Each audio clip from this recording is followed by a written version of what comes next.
नमस्कार, मैं सौरभ पंत, सहायक अध्यापक एलटी गणित, राजकीय इंटर कॉलेज सत्यो में कार्यरत हूँ। आज मैं आपको भौतिक विज्ञान की एक शाखा इलेक्ट्रॉनिक्स है, जिसमें मैं आपको उसके प्रैक्टिकल से संबंधित कुछ चीज़ें सिखाऊंगा। ये जो आपको दिख रहा है, इसको हम लोग कहते हैं पीसीबी बोर्ड। ये बहुत सस्ता आता है, लगभग 10 रुपये का एक है। इसी तरह का कंप्यूटर का भी एक बोर्ड होता है, बस वो इससे एडवांस टेक्नोलॉजी का होता है। इसमें आपको अलग अलग जगह छेद दिख रहे हैं। इन छेद में हम लोग capacitor, transistor, inductor, register, MOSFET या और भी कोई एडवांस चीज़ें हैं, उनको हम इसमें लगा सकते हैं। लगाने के बाद उसको हमें एक सोल्डरिंग मशीन होती है, उसमें सोल्डरिंग वायर के साथ हमें शोल्डर करना होता है और इनको वायर के थ्रू जोड़ा जाता है। जैसे यहाँ देखिए, इसमें मैंने ये पीछे दिख रहा है ना, सोल्डरिंग कर रखी है, तो इसकी सोल्डरिंग की जाती है। अब जैसे ये हमने इसमें एक कैपेसिटर जोड़ा, ये भी एक कैपेसिटर है, ये एक ट्रांजिस्टर है, ये रजिस्टर है 3। इनके देखिए कलर कोड दिख रहे होंगे, तो कलर कोड के आधार पर ही इसका हम ये पता लगाते हैं कि कितना प्रतिरोध होगा। ये तो होता है पीसीबी बोर्ड, ये बहुत सस्ता आ जाता है। एक ये दूसरा बोर्ड है, इसको कहते हैं ब्रेड बोर्ड। इसको हम लोग, ये वन टाइम यूज़ नहीं हो सकता, इसको हम दोबारा भी यूज कर सकते हैं। जैसे अभी हमने देखा था ये पीसीबी बोर्ड, ये तो लगभग वन टाइम यूज होता है। हाँ, अगर दोबारा यूज करना हो तो हमें सोल्डरिंग मशीन के थ्रू इस सोल्डर को गर्म करके सारे टाँके खोल के हम दोबारा यूज कर सकते हैं। ये थोड़ा टीडियस वर्क होता है। इसमें ऐसा नहीं होता है। इसमें हम इसमें कई सारे सर्किट बना सकते हैं और दोबारा भी इसको यूज कर सकते हैं। इसके लिए हमें जिस चीज़ की ज़रूरत होती है वो ये वायर होते हैं, इनको कहते हैं जंपर वायर। इसमें देखिए एक और पिन है और इसमें दूसरी और पिन नहीं है, तो इसमें 2 तरह के होते हैं। इसमें देखिए यहाँ पर भी पिन है, यहाँ पर भी पिन है, ये 2 पिन वाले हैं। हम इनको अलग अलग ढंग से यूज करते हैं। जैसे आपने क्या करेंगे, यहाँ एक पिन लगाई और यहाँ भी जिस सर्किट को जोड़ना है, जिस कैपेसिटर को जोड़ना है या रजिस्टर को, जिसको भी जोड़ना, इस तरह से जोड़ सकते हैं। तो इस ब्रेडबोर्ड, ये थोड़ा महंगा आता है, ये लगभग 100 रुपीज़ का था, लेकिन ये वन टाइम यूज़ नहीं, इसको आप कई टाइम यूज कर सकते हैं। इसके साथ हमें ये जंपर वायर की ज़रूरत है। ये जंपर वायर आपने कंप्यूटर के अंदर लगे हुए भी देखे होंगे, तो अगर आपको कभी ऐसे कोई वायर फेंके हुए मिले तो उनको यूज कर सकते हैं हम लोग जमा करके, क्योंकि ये दोबारा कई बार यूज हो जाते हैं, वो ठीक होते हैं। देखिए बच्चों, इसमें कुछ ये बेलनाकार चीज़ हैं और इनमें ऐसे पिन भी लगे हैं, कुछ छोटे हैं कुछ बड़े हैं। तो ये आपने अपने पुराना कोई टेलीविज़न हो उसको खोलिएगा, उसमें आपको मिल जाएंगे, या कंप्यूटर की मदरबोर्ड है उसमें भी मिल जाएंगे। ये सब के सब संधारित्र हैं। और इसमें एक ये भी है, ये देखिए, आप दिख रही होगी आपको, इसमें 6 पिन हैं, इसको कहते हैं आईसी। तो मैंने एक सर्किट यहाँ पे बना रखा है, देखिए आपके समझने के लिए। इसमें मैंने एक बल्ब लगाया, ये बल्ब जब बैटरी से जोड़ेंगे तो जलेगा। इसमें यहाँ पर एक प्रतिरोध है हरे रंग का, देखिए इसमें 4 रंग भी दिख रहे होंगे आपको। और इसके साथ यहाँ पर एक संधारित्र है और यहाँ पर एक आईसी चिप लगी हुई है। बच्चों, आपको दिख रहा होगा इसमें ये मैंने कुछ चीज़ें और रखी हैं। ये भी संधारित्र हैं, कैपेसिटर। वो गोल वाले थे और ये दूसरे टाइप के संधारित्र हैं। इसमें देखिए बच्चों, आपको दिख रहा होगा कि कुछ एक ऐसी लड़ी जैसी है, ये हैं प्रतिरोध, रजिस्टर्स। देखिए ये हैं आपके कार्बन प्रतिरोध। इसमें देखिए आपको अलग अलग कलर के कोड दिख रहे होंगे, 3-4 रंग की पट्टियाँ हैं। तो ये कार्बन प्रतिरोध, जिसको आप पढ़ते हैं ना, बीवी Roy great Britain very good wife, तो ये वही वाले प्रतिरोध है। आजकल यही प्रतिरोध इलेक्ट्रॉनिक सर्किट्स में यूज होते हैं।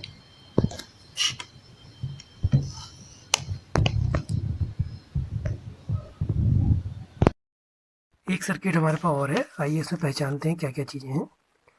2 जो ये दिख रहे हैं, ये हमारे पीएन जंक्शन डायोड हैं। इसी तरह से ये जो 2 और दिख रहे हैं, देखिए एक जैसी हैं। देखने में ये रजिस्टर लग रहे हैं, लेकिन ये रजिस्टर नहीं बल्कि ये जेनर डायोड है, ये वोल्टेज रेगुलेशन का काम करते हैं। ये 2 हमारे कैपेसिटर है, ये भी कैपेसिटर है।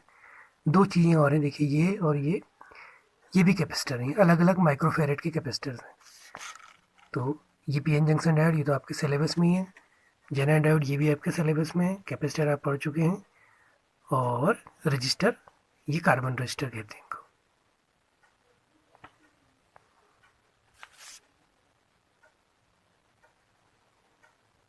बच्चों, आपको इसमें कुछ रखा हुआ और दिख रहा होगा। ये ऐसा लग रहा होगा देखने में प्रतिरोध है, लेकिन ये प्रतिरोध नहीं है। ये जो है ये जो है मैंने जो हाथ में रखा है ये है, इसको कहते हैं जेनर डायोड।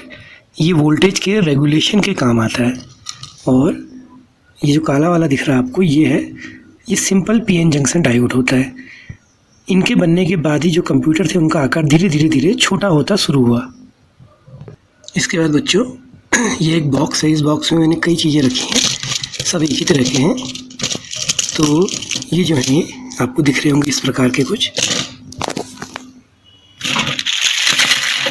ये अब क्लियर हो रहा होगा। ये सब ट्रांजिस्टर हैं, पीएनपी और एनपीएन। अब पीएनपी या एनपीएन इसका पता कैसे चलता है, इसके लिए इसको मल्टीमीटर से जोड़ना पड़ता है। तो मल्टीमीटर से जोड़ के ये पता चल जाता है कि ये पीएनपी है या एनपीएन। तो इन ट्रांजिस्टर्स के बनने के बाद आपने पढ़ा होगा ना, शुरू में जब कंप्यूटर बने थे तो कमरे के बराबर के आकार होते थे, क्योंकि उस समय vacuum tube diode, tetrode, pentode चलते थे। जब ये बने तो ये सारी चीज़ें धीरे धीरे छोटी होती शुरू हो गई। तो ये हैं पीएनपी और एनपीएन ट्रांजिस्टर्स। इसके बाद बच्चों आपको कुछ ऐसे नुकीली 3 पिन जैसी दिख रही होंगी।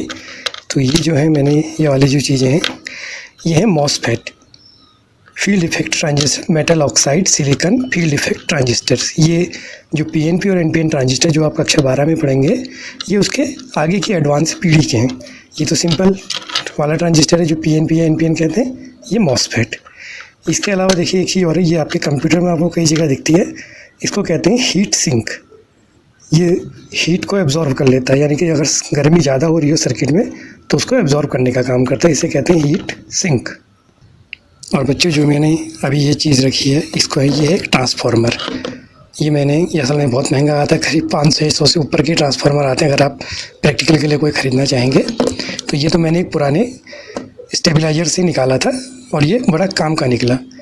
ये स्टेप डाउन है, ये 220 वोल्ट की एसी को 30 वोल्ट की एसी में कन्वर्ट करता है। देख लीजिए इस तरह के आपको कहीं दिखें, अगर आपके पास पुराने कोई स्टेबलाइजर हो उसमें फेंकिएगा मत, उसमें ऐसे कई काम की चीज़ें मिल जाती हैं। आइए बच्चों आगे देखते हैं। इसमें बल्कि मैंने एक सर्किट बना रखा है। इस सर्किट में पहले आपको बताता हूँ क्या क्या लगा, आप पहचानिएगा। देखिए ये सिंपल डायोड है पीएन जंक्शन, और ये आपका एक कैपेसिटर है, ये प्रतिरोध है ये वाले। ये प्रतिरोध जैसा लग रहा है लेकिन मैंने बताया था जेनर डायोड जो है बिल्कुल प्रतिरोध जैसा नज़र आता है। ये जेनर डायोड है, ये कैपेसिटर, ये प्रतिरोध, और एक ये लगा है साथ में, ये घूम सकता है ऐसे इस तरह से। देखिए ये घूम रहा है, इसको कहते हैं पोटेंशियोमीटर। ये एक तरह का वेरिएबल रेजिस्टेंस है। तो ये जो मैंने एक सर्किट बनाया है, सर्किट क्या है एक्चुअली में, ये एक ब्रिज रेक्टिफायर है। रेक्टिफायर क्या होते हैं, जो अभी आप पढ़ेंगे, एसी को डीसी में कन्वर्ट करते हैं।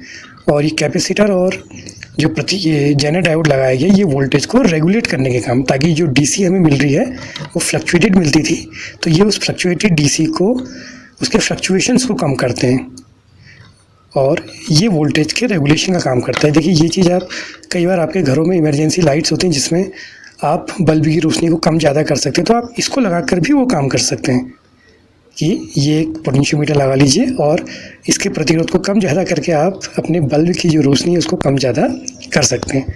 तो ये जो पोटेंशियोमीटर ही ज़्यादा महंगा नहीं आता है, मुश्किल से ये 200 रुपये के करीब 5 या 6 मैंने ख़रीदे थे। तो आप इस तरह की चीज़ें अपने, आप इस पीसीबी बोर्ड या ब्रेड बोर्ड में अपने इलेक्ट्रिसिटी के प्रैक्टिकल भी कर सकते हैं, जिसमें आप ओम से लॉ का सत्यापन या कई और चीज़ें हैं उसको भी बना सकते हैं। और इलेक्ट्रॉनिक्स में आप जो लॉजिक गेट पढ़ते हैं वो लॉजिक गेट इन्हीं डायोड, कैपेसिटर, ट्रांजिस्टर इन्हीं से मिलकर बने होते हैं। तो बच्चों इसके बाद मैं आपको इसका एक वर्किंग मॉडल करके दिखाऊंगी कि पावर सप्लाई आखिर हम कैसे बना सकते हैं। ये एक तरह का पावर सप्लाई का सर्किट ही है। तो मैं आपको पावर सप्लाई का एक एडवांस सर्किट बना के इसके बाद दिखाता हूँ। ये एक पावर सप्लाई का सर्किट मैंने बनाया है। ये इसमें ट्रांसफार्मर लगा है, ये स्टेप डाउन ट्रांसफार्मर है। ये 220 वोल्ट की एसी को 30 वोल्ट की एसी में कन्वर्ट करता है। अब चूँकि ये ट्रांसफार्मर ख़राब हो चुका है तो ये वर्किंग स्टेट में तो नहीं है, फिर भी मैं आपको दिखाता हूँ कि ये पावर सप्लाई का सर्किट होता क्या है। एक ट्रांसफार्मर है, ये स्टेप डाउन, यहाँ से ये वायर है, 2 जंपर वायर जोड़े हैं हमने, और यहाँ पर देखिए ये जो 2 लगे हैं, ये जेनर डायोड है, नहीं सिंपल पीएन जंक्शन डायोड है।